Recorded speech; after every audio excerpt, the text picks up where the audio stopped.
All right. Next assignment is the gang-related interview. That's worth 25 points. This is a 3 to 4 page paper uploaded in Canvas. You see the due dates here for your reference. This is asking you to interview someone. So this can be either a current gang member, an ex-gang member, someone who's been affiliated with a gang culture, gang members. Um, they can be affiliated from just a friend, family um, level, or from the professional level, such as a caseworker, counselor, a police officer, corrections, prison staff, attorney, etc. So, take it from there. You want to make sure that you have your participant slash interviewee confirmed by Friday, October 8th. I want you to have them confirmed so that you have time to analyze data, or you have time to set up an appointment to ask them your questions, because it takes some time. All right. So what speaking of questions, what are the questions? What are the questions going to be about? They The questions that you are going to formulate, devise, develop, you get it. I'll stop using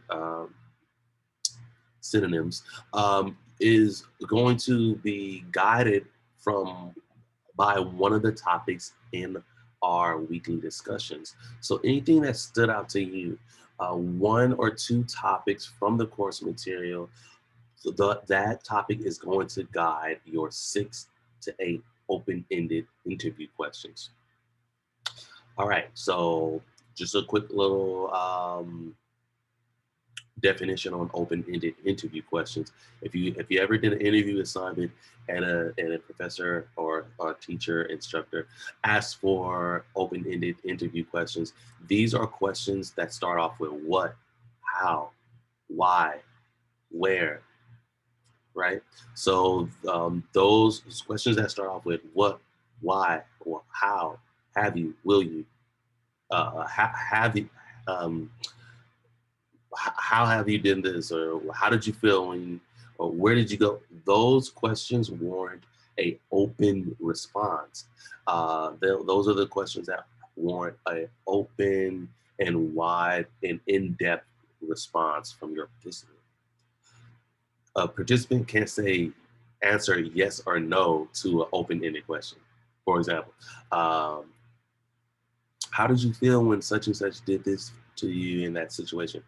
No. Huh? No. You can't answer no to an open-ended question. Um, but you can answer no to a closed-ended question, but those are survey questions. So open-ended questions start off with what, how, where, when, you know. So I would be doing you a disservice if I didn't at least remind you about that. Okay, and then lastly, how do you submit this stuff? Right, you did the work, but now how do you get it to be? And how do I want it? Students will submit a paper that includes a heading. So remember, 3 to 4 pages. It must have the heading and the title. So the title of your paper, the heading, your name, class, date. Um, Next, you will provide me an introduction. So this introduction can include the class topic that you use, that's connecting and it generally lets me know what you're about to get into. So that's no less than 5 sentences. Um, Please include your interview questions and answers. So how that will look is, what was the open-ended question, number one, and then what was the answer to your one participant. Um, and then you give me a summary paragraph, and that's it. All right, so moving to the last and final breakdown of the assignment, of the final assignment. This is the student scenarios assignment worth 25 points. So students, you'll be working in groups. So I will share a Google sheet, if you will, or in the Google Drive, where students can develop and formulate your teams, your groups, right? I still want to cultivate that teamwork and that interactivity, although everyone's spread out somewhere, right? So groups of 5. Why? Because I'm gonna be asking you for perspectives from 5 different roles. If you took a glance down here and took a look at that, right? So students choose groups up to 5. You can do this as a PowerPoint, and each slide is a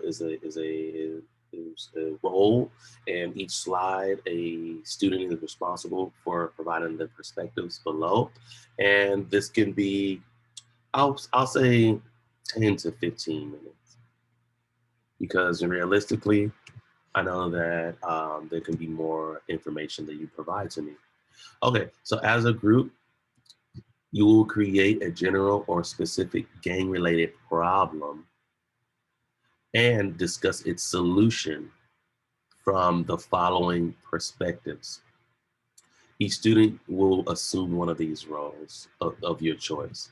So you're like, oh, who wants to be the gang leader? Who wants to be the police officer? Who wants to be the judge or attorney? Who wants to be the community organizer? Who wants to be the me, college professor?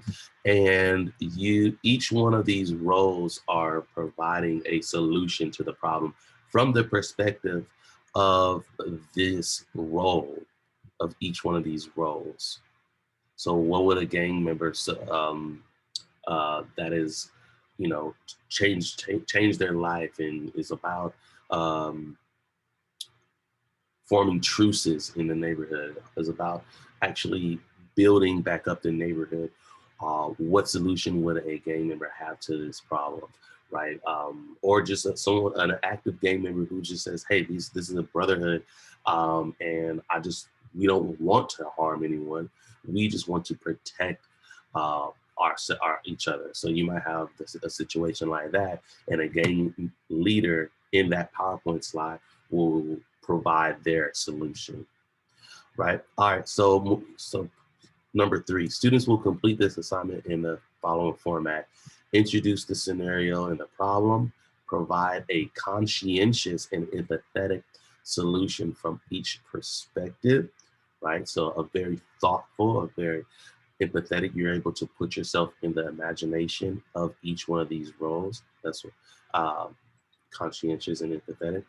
Lastly, explain how all of these solutions from A to E will work as a team to ultimately eliminate the problem or reduce it. Specifically recidivism. So recidivism, the reality and the idea of when an inmate is released back into society, they inevitably commit a crime, and then that makes them re-enter the correction system. All right, so those are the 3 core assignments. Here's the breakdown of the class on a weekly basis. So pretty repetitive. Where it says readings, TBA, those are the readings I'll be giving you each Friday. Week 5, please remember to spend significant time recruiting your participant, because that is important. I don't want this stuff to sneak up on you. All right. Please look at the calendar to see when things are due as well. As you can see, I'm asking you to confirm a participant in week 5, because in a few weeks, in week 9, the assignment is due, the interview assignment is due.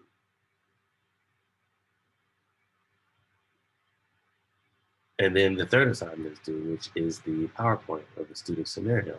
And that is it. I'm reserving the last day or the last week of the semester just to check your grade and make sure that you're on the right path and you're getting the grade that you know you deserve. Other than that, that concludes my overview